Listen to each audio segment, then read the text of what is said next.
The 9th day of August 2012, where it all started. About 3,000 workers embarked on an unprotected strike, demanding a 12,500 rand monthly salary.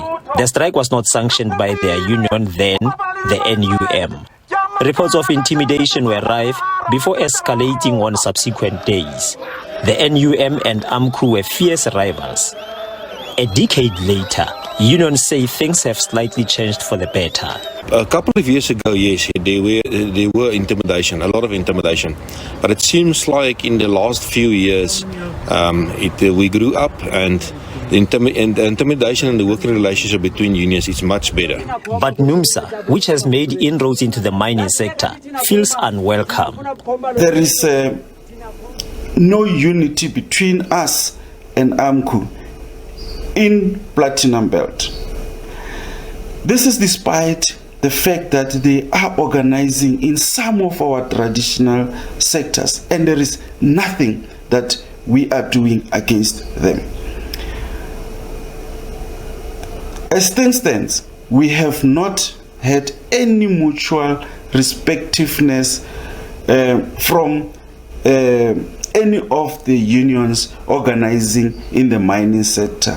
We have said as AMCU, everybody can recruit in the Platinum Belt or elsewhere where we all exist, provided that you will follow the right steps. While advocating for worker unity, others are questioning whether the 2012 strike was really worth it. At the time, workers striked for 12,500. But in the process, the main question that remains is who benefited out of the process. And one can come to a conclusion that it was business opportunism at the expense of the poor workers, because I don't think workers out of that strike have benefited to date.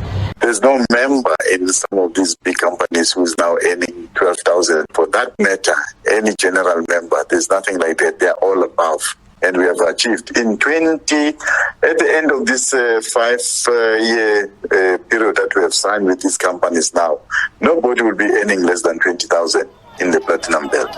A labor expert says unions have yet to improve their work ethic. Marikana presented an opportunity for unions in a way to re-evaluate themselves in how they communicate with their members, in how their members perceive the leaders as either being accessible or inaccessible, and remedy that. And I do not think that has happened since the event of Marikana. However, there has been lessons that the longer it takes for union leaders to respond to grievances, the more it simmers into something much more worse and spreads throughout the union. Itumeleng Kgajane, SABC News, Marikana.